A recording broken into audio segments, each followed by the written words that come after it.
Good day, class. Today we'll be looking at the classification of polymers. Polymers are classified on different ways. In these documents, we'll be looking at four different ways of polymer classification.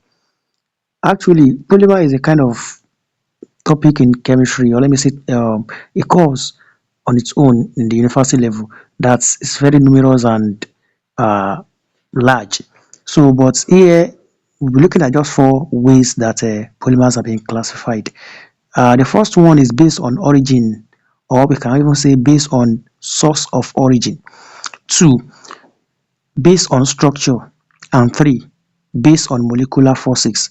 Then the fourth one is based on mode of polymerization. So let's look at let's look at it one after the other and see what we have under the based on origin of sources. Classification based on source of origin. The first classification of polymers is based on their source of origin. Let's take a look at it one after the other. Number one under this is natural polymer. The easiest way to classify polymers is their source of origin. Natural polymers are polymers which occur in nature and are existing in natural sources like plants and animals. Some common examples are protein, which are found in humans and animals; cellulose and starch, which are found in plants; rubber, which are effaced from the latex of a tropical plant. So we're talking about natural polymer. They are just a natural occurring uh, polymers that are made by makers. So we can only find them in just two things, in human being and also animal. So RNA, DNA, that all those biochemist students are working on are examples of natural polymer. Same thing with the latex, the rubber that we are using to produce tire of vehicle. The natural one of it is the latex rubber tree that we used to get gum from it to produce tire. Is under natural polymer. The number two is the synthetic polymers. Synthetic polymers are polymers which humans can artificially create or synthesize in the laboratory. These are commercially produced by industries for human necessity. Some commonly produced polymers which we use day to day are polyethylene. If you are talking about the synthetic polymers, these are type of polymer in which human being are the one that synthesized or creates this type of polymer in the laboratory. The chemists are the one that made this in the laboratory. So examples of it is polyethylene. If you are talking about polyethylene, I think I've mentioned of this in the previous classes. Polyethylene are takeaway rubbers that we use to pack foods in the restaurant. So all these are examples of synthetic polymer. Then if you are looking at the fishing net, some clothes that we are wear all around this under synthetic polymers material. Then the third one under this classification based on source of origin is a semi-synthetic polymers. Semi-synthetic polymers are like a natural polymer, but it's in between the synthetic polymer and natural polymer. Okay, let's look at definition. Semi-synthetic polymers are polymers obtained by making modification in natural polymers artificially in a laboratory. So these polymers found by chemical reaction and of commercial importance. Examples of this is a vulcanization of rubber. If you look at vehicle, the motor vehicles tire, you will discover that by the time we apply pressure, which is here, inside the tire, it will have a resistivity to withstand any load on it or inside the vehicle. Why? What we apply inside tire is called vulcanization of rubber by applying sulfur into it so that we are the tire will have resistivity to withstanding a lot of resistivity to withstanding the load being loaded inside the vehicle. So that one is under semi-synthetic polymers. Number two classification is based on structure of polymers. Classification of polymers based on structure can be of three types. The first one is linear polymer. The number two is branch chain polymers, And number three is cross-link or networking polymer. This linear polymer, these polymers are similar in structure to a long straight chain which identical links connected to each other. The monomers in these are linked together to form a long chain. These polymers have high melting points and have higher density. A common example of this is PVC, polyvinyl chloride. This polymer is largely used for making electric cables and pipes. Linear polymers, they are under addition polymerization, in which one monomers will break and starting modify itself to form a long and a numerous chains in a straight line. So that type of polymer is called linear polymer. The number two is branch chain polymers. So as the title describe, the structure of these polymers is linked branches originating at random points from a single linear chain. This kind of polymers, it has a branch. It's not a linear, it has branch in each sides. So monomers join together to form a long straight chain with some branch chain of different lengths.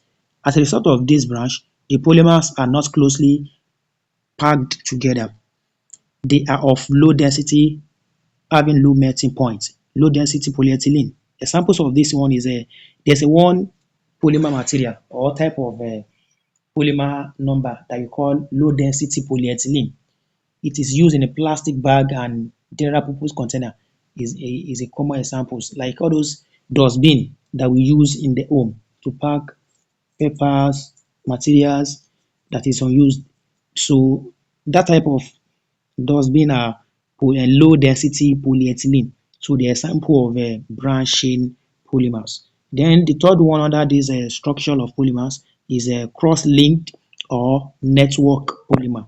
So in this type of polymer, monomers are linked together to form a three-dimensional network. So the monomers contain strong covalent bond as they are composed of bifunctional and trifunctional in nature. These polymers are brittle and hard. So examples of this one is a melanin and a backlight that we use in electrical insulators.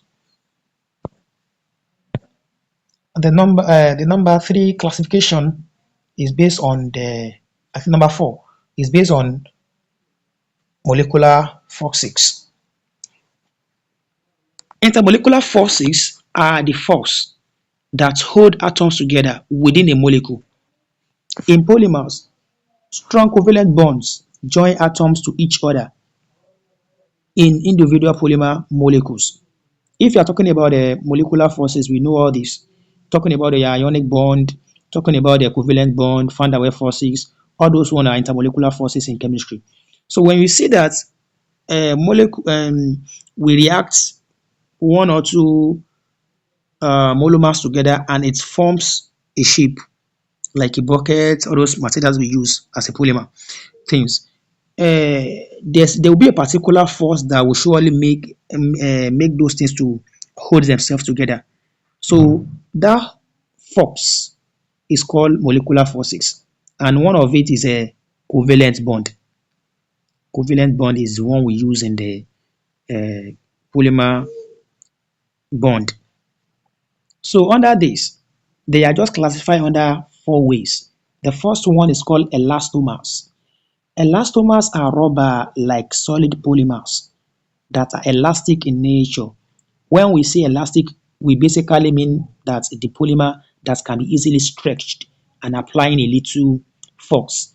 Talking about elastomer is very simple. All those rubber band that we use to children use that one to play, and also we use it to hold money, to band things together. So all those one are elastomer. When you apply force on it, they are going to be stretched, and when you leave them, they are going to back to their original position. So those ones are polymers under elastomers.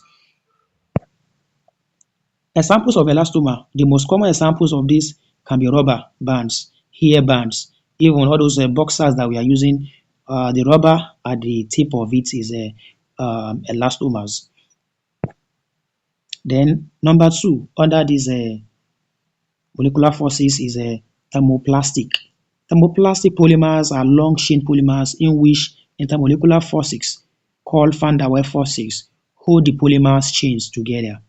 So these polymers, when heated, are softening, thick fluid-like, and then hardening when they are allowed to cool down.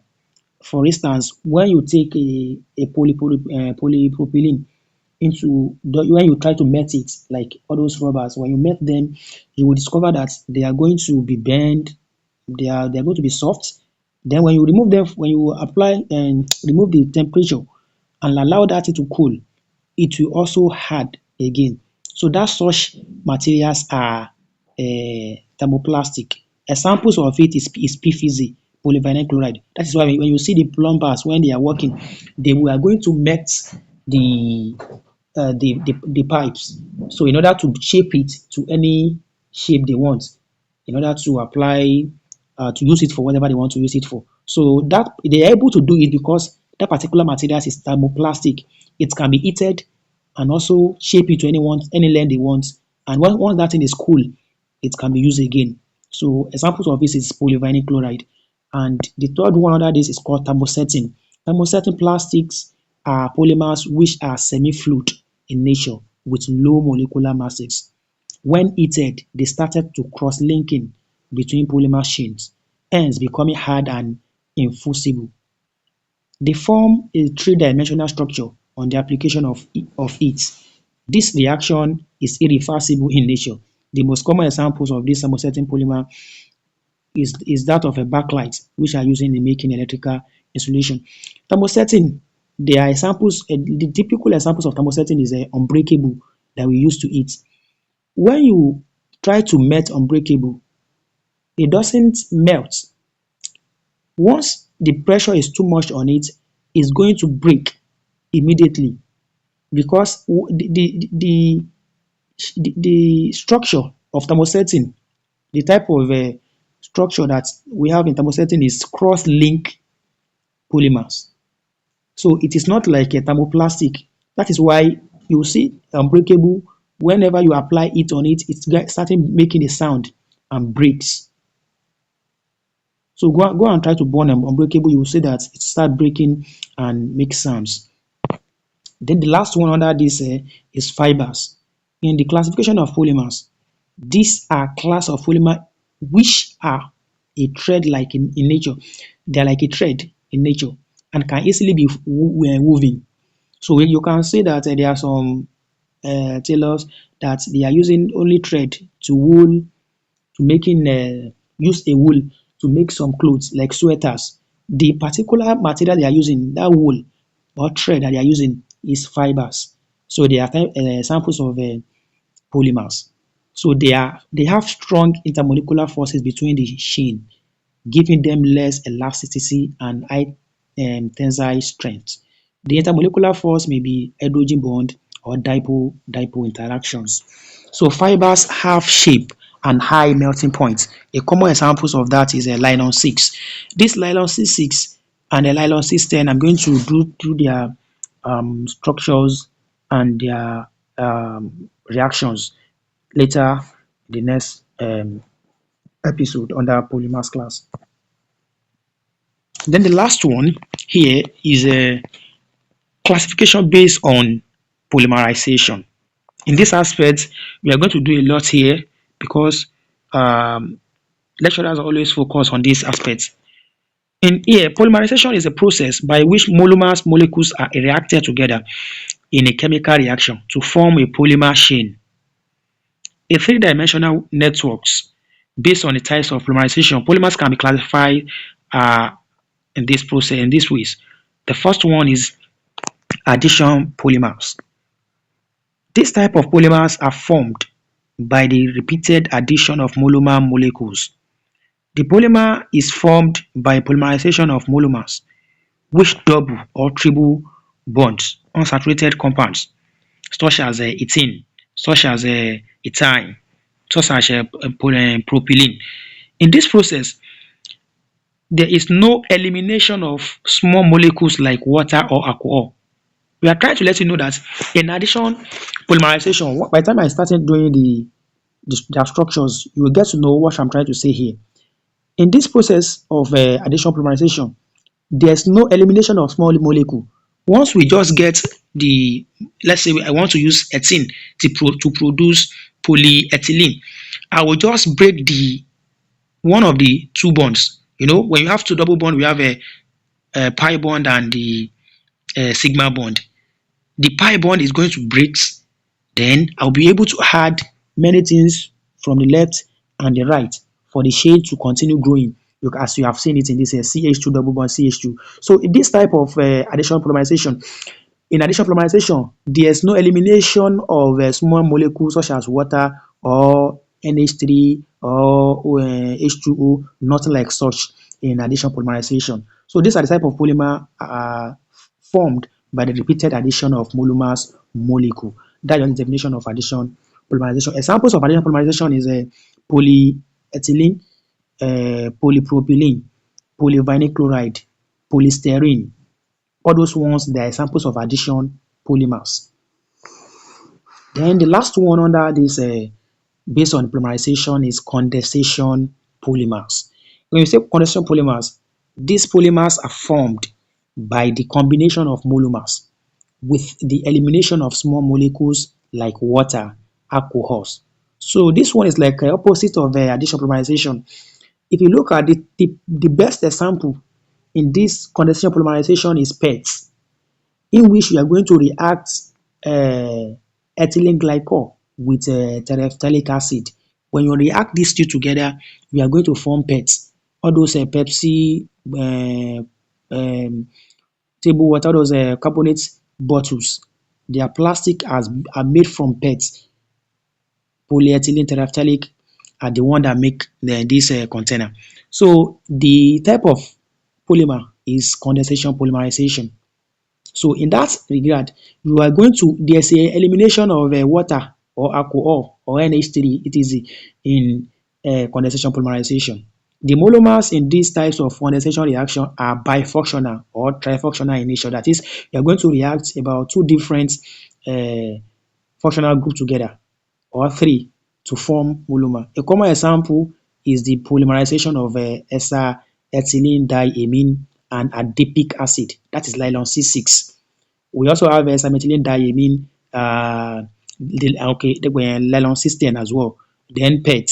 All these one are examples of condensation polymerization. I'm going to show the reactions, how they forms the nylon cysteine, nylon C6, and also PET in the previous episode, where molecules of waters are eliminated in the process. So thank you for watching. Help us to subscribe into our channel. Try to share to your friends so that they'll be able to benefit from these classes, and try to ask your question in the comment section. Thank you so much.